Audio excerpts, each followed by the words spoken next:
출애굽한 이스라엘 백성들은 하나님의 인도하심을 따라서 약속의 땅 근처에 왔습니다.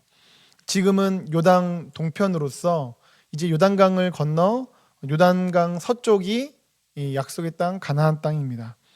그런데 그 상황에서 르우벤 자손과 갓 자손은 모세와 지도자들에게 이러한 제안을 합니다. 5절입니다. 또 이르되 우리가 만일 당신에게 은혜를 입었으면 이 땅을 당신의 종들에게 그들의 소유로 주시고 우리에게 요단강을 건너지 않게 하소서. 르우벤 자손과 갓 자손은 자신들이 요단강 동편 땅을 받기를 원했습니다. 그러자 이러한 그들의 요구가 굉장히 잘못되었다라고 모세가 질책합니다. 6절 7절 보시면 모세가 갓 자손과 르우벤 자손에게 이르되 너희 형제들은 싸우러 가거늘 너희는 여기 앉아 있고자 하느냐. 너희가 어찌하여 이스라엘 자손에게 낙심하게 하여서 여호와께서 그들에게 주신 땅으로 건너갈 수 없게 하려 하느냐. 사실 이스라엘 백성들이 이제 요단강을 건너가면 약속의 땅 가나안 땅에서 목숨을 건 전투가 있을 것입니다. 그것을 이스라엘 백성들 모두는 알고 있었습니다. 그런데 모두가 이제 앞으로 가면 전투가 있을 것이라는 상황에서 이 르우벤 자손과 갓 자손은 요단강을 건너가지 않겠다, 그 자리에 머물겠다라고 한 겁니다. 이것은 하나님의 말씀을 따라서 다른 이스라엘 백성들은 싸우러 가고 있는데 자기들은 빠지겠다라고 하는 것으로서 싸우러 가는 다른 이스라엘 백성 형제들을 낙심케 하여 결국에는 하나님께서 이스라엘 백성들에게 주시고자 하는 그 땅으로 나아가지 못하게 한 것으로 이어질 수 있죠. 그래서 모세는 형제들은 목숨을 걸고 나아가고 있는데 너희들은 앉아 있고자 하냐고, 심지어는 너희 때문에 다른 이스라엘 백성들도 그 가나안 땅 못 들어간다라고 나무랍니다. 물론 르우벤 자손과 갓 자손이 자기들 때문에 이스라엘 백성들 전체가 낙심하여서 약속의 땅에 못 들어가는 것을 원했던 것은 아니었습니다. 그러나 모세는 그러한 너희의 선택은 너희뿐만이 아니라 너희의 형제들도 무너뜨리는 선택이다라고 말하고 그들은 그것을 인정했는지 오늘 본문 이후에는 모세의 그러한 말에 대항하여 어떠한 반박 같은 것 없고요. 자기들의 요구를 바꾸며 수정하는 것을 보게 됩니다. 이처럼 르우벤 자손과 갓 자손은 의도하지는 않았지만 자기들뿐만이 아니라 자기들의 형제들이 이스라엘 백성들 전체가 가나안 땅에 들어가지 못하게 하는 데에 역할을 감당할 뻔했습니다. 그런데 이러한 일들은 시대를 넘어서 계속해서 있을 수 있습니다. 그래서 하나님께서 이스라엘 백성들에게 적과 꿀이 흐르는 그 약속의 땅을 예비하셨듯이 하나님께서는 하나님의 백성들에게 약속의 땅, 그 영원한 천국을 예비하셨습니다. 그러나 르우벤 지파와 갓 지파가 그 자신들이 약속의 땅에 들어가는 것을 거부하고 심지어 다른 이들까지 못 들어가게 할 뻔했던 것과 같이 시대를 넘어서 실제로 그렇게 행하는 이들도 있습니다. 그래서 나와 남을 살리는 선택이 아니라 그 반대로 나와 남을 무너뜨리는 선택을 하는 경우들도 있다라는 것이죠. 사랑하는 여러분, 여러분들의 선택으로 인하여 여러분들 자신과 여러분들 주변에 있는 귀한 분들이 살아나는 역사가 있기를 예수님의 이름으로 축복합니다. 그래서 생명의 선택, 승리의 선택으로 인해 하나님의 은혜가 충만하게 귀한 인생과 가정들 가운데 흘러가기를 예수님의 이름으로 축복합니다. 자, 그렇다면 어떻게 하면 나와 남을 살리는 선택을 할 수 있을까요? 오늘 본문의 르우벤 지파와 갓 지파는 어쩌다가 이 자신들과 다른 이들까지도 하나님이 예비하신 그 약속의 땅에 들어가는 것을 가로막는 선택을 할 뻔했을까요? 오늘 본문에 드러나는 그들의 몇 가지의 특징이 있습니다. 우선 1절을 보시면 르우벤 자손과 갓 자손은 심히 많은 가축대를 가졌더라. 그들이 야셀 땅과 길르앗 땅을 본즉 그곳은 목축할 만한 장소인지라. 성경은 르우벤 자손과 갓 자손이 굉장히 많은 가축대를 가졌다고 말씀하고 있습니다. 그런데 생각해 보시면 많은 가축대를 가졌던 것은 르우벤 자손과 갓 자손만은 아니었을 것입니다.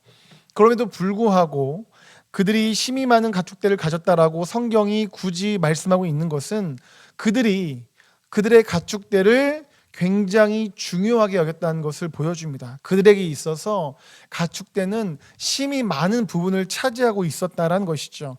그래서 그들이 이 장소를 보는 기준이 무엇입니까? 그 가축대를 키울 수 있는 곳이냐라는 것이었습니다. 두 번째 줄 후반부 보시면 그곳은 목축할 만한 장소인지라. 그들이 중요하게 여겼던 것, 그들의 우선순위라는 것은 가축대라는 것을 보여줍니다. 그래서 이후에 그들이 모세에게 땅에 대해서 말할 때에도 자신들의 가축을 중요하게 여기면서 말하는 것을 볼 수가 있습니다. 4절을 보시면 곧 여호와께서 이스라엘 회중 앞에 쳐서 멸하신 땅은 목축할 만한 장소요 당신의 종들에게는 가축이 있나이다. 네, 이러한 그들의 말만 보아도 그들에게 있어서 가축은 굉장히 중요했습니다. 그렇게 자신들의 세상적 현실, 그 가축을만을 중요하게 여기던 그들을 향해서 모세가 어떻게 외치고 있습니까? 너희는 너희의 세상적 현실, 그 가축만을 중요하게 여기며 안주하고 있다. 그것은 너희뿐만이 아니라 너희 주변의 사람들까지 하나님의 약속의 땅에 들어가는 것을 가로막는 것이다 라고 합니다. 6, 7절 너희는 여기에 앉아 있고자 하느냐? 너희가 어찌하여 이스라엘 자손에게 낙심하게 하여서 여호와께서 그들에게 주신 땅으로 건너갈 수 없게 하려 하느냐? 또한 그렇게 그들의 가축만을 중요하게 여기는 것, 즉 그들의 세상적 현실만을 중요하게 여기는 것은 이스라엘 백성들이 지난 40년간 광야에서 방황하게 함으로 결국 출애굽 세대 전부 다 약속의 땅에 못 들어간 그 가로막은 그들과 같은 모습이라고 모세는 말합니다. 너희 조상들도 내가 가데스 바네아에서 그 땅을 보라고 보냈을 때에 그리하였었나니 그들이 에스골 골짜기에 올라가서 그 땅을 보고 이스라엘 자손을 낙심하게 하여서 여호와께서 그들에게 주신 땅으로 갈 수 없게 하였었느니라. 이렇게 루벤 지파와 갓 지파의 모습이 그들과 같다라고 말씀하고 있고요. 또한 이어지는 문맥에서는 그렇게 너희들의 가축만 중요하게 여기는 것, 즉 그러한 세상적 현실만을 중요하게 여기는 것은 결국은 하나님을 떠나는 길에 선 것이라고 말씀하십니다. 15절입니다. 너희가 만일 돌이켜 여호와를 떠나면 여호와께서 다시 이 백성을 광야에서 버리시리니 그리하면 너희가 이 모든 백성을 멸망시키리라. 아멘. 네, 살벌합니다.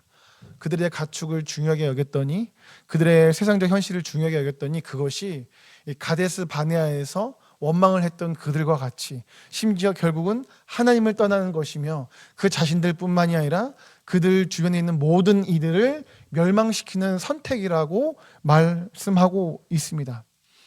그렇다면 왜 이렇게 그들의 가축을 중요하게 여겼던 것, 즉 그들의 어떠한 세상적 현실을 중요하게 여기는 것이 자기 자신들뿐만이 아니라 자기 주변의 이들까지도 하나님께서 약속하신 은혜를 못 받게 하는 것일까요? 왜 세상적 현실을 중요하게 여기는 것이 결국은 하나님을 떠나는 것과 동일하게 여겨지고 있을까요? 하나님께서 약속하신 것이 아니라 자신들의 가축들, 그러한 세상적 현실들을 더 중요하게 여기는 것은 결국 자신들의 주인이 하나님이 아니라는 것을 드러내는 것이기 때문입니다. 주님은 말씀하셨습니다. 마태복음 6장 24절입니다. 한 사람이 두 주인을 섬기지 못할 것이니 혹 이를 미워하고 저를 사랑하거나 혹 이를 중히 여기고 저를 경히 여김이라. 너희가 하나님과 재물을 겸하여 섬기지 못하느니라. 아멘. 두 주인은 없습니다. 가축을 중요하게 여겨서 요단 동편에 살면서 동시에 하나님의 약속의 말씀을 붙잡고 요단 서편의 그 가나안 땅에 살 수는 없습니다. 하나를 중히 여기면 하나를 경히 여기게 되는 겁니다. 그것은 하나를 사랑하고 하나를 미워하는 결론으로 이어지게 됩니다. 주님께서는 우리가 우리의 세상적 현실, 그 재물을 사랑함으로 하나님을 미워하는 자리에 서지 않기를 원하고 계십니다. 그것은 우리 자신뿐만이 아니라 우리의 사랑하는 주변의 이들 또 하나님의 은혜를 받는 것을 가로막는 자리에 선 것이기 때문입니다. 그래서 주님께서는 이렇게 말씀하셨습니다. 마태복음 23장 13절 그리고 14절은 없고요. 15절 말씀을 보시면 화 있을진저 외식하는 서기관들과 바리새인들이여 너희는 천국 문을 사람들 앞에서 닫고 너희도 들어가지 않고 들어가려 하는 자도 들어가지 못하게 한도다. 15절입니다. 화 있을진저 외식하는 서기관들과 바리새인들이여 너희는 교인 한 사람을 얻기 위하여 바다와 육지를 두루 다니다가 생기면 너희보다 배나 더 지옥 자식이 되게 하는도다. 여기서 예수님께서는 이 서기관들과 바리새인들의 특징을 무엇이라고 말씀하십니까? 천국 문을 닫아서 그들 자신들도 들어가지 않고 심지어 들어가는 이들까지도 들어가지 못하게 막는다 말씀하십니다. 심지어 두루 열심히 다녀서 교인 한 사람을 얻으면 그 사람들을 그들 자신보다 배나 더 지옥의 자식이 되게 하신다 말씀하고 있습니다.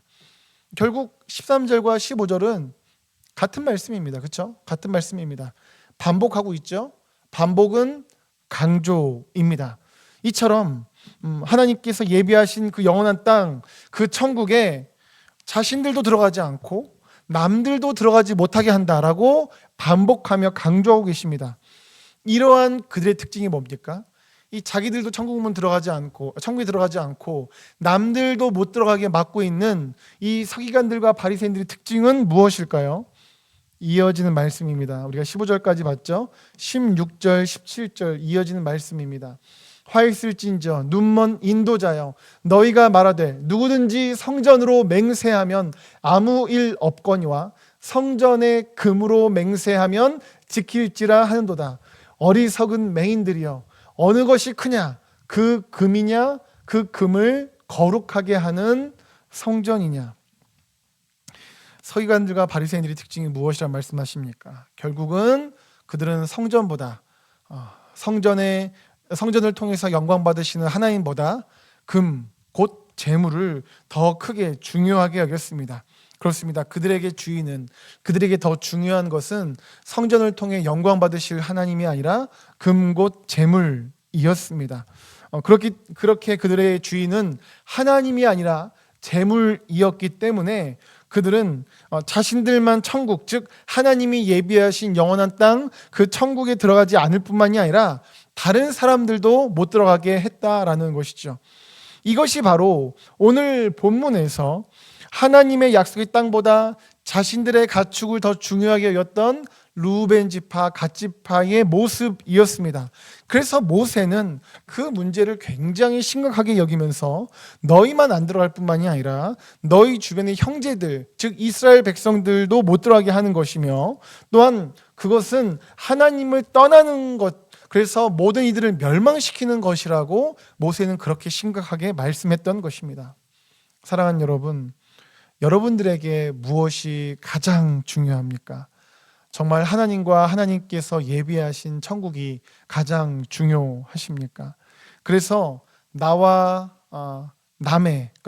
우리 주변의 귀한 영혼들의 천국행을 가로막는 것이 아니라 내가 속한 가정, 삶의 터전 공동체에서 이 복음을 흘려보내며 하나님의 은혜를 흘려보내고 계십니까?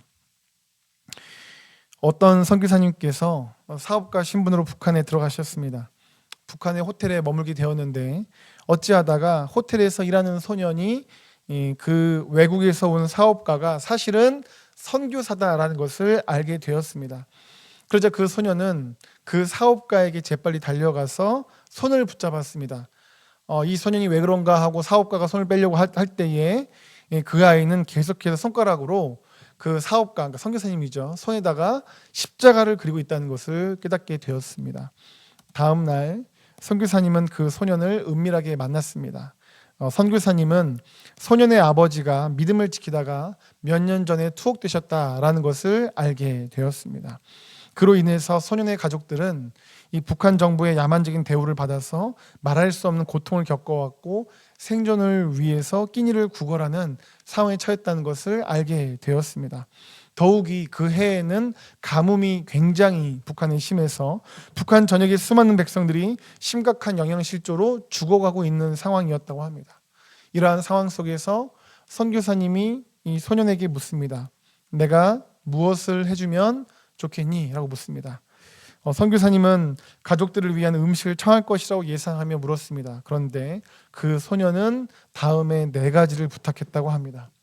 세례를 베풀어 주세요. 성만찬을 베풀어 주세요. 좀 더 좋은 성경책을 주세요. 제가 그동안 호텔에서 일하면서 번 돈의 11조를 가져가 주세요. 이 소년의 굳은 믿음에 감동한 선교사는 왈칵 쏟아지는 눈물을 참을 수가 없었습니다. 이 소년은 알고 있었습니다. 이 물질적인 도움을 받으면 하루 이틀 지나 얼마 지나지 않아 다시 이전과 같은 빈궁으로 돌아갈 수 있게 되겠지만 영적인 도움을 받는다면 영원을 준비할 수 있다는 것을 그는 알고 있었습니다. 생각해 보겠습니다. 이 소년의 주인은 누구이십니까? 그 어려운 상황 속에서도 이 소년은 누구를 사모하고 있습니까?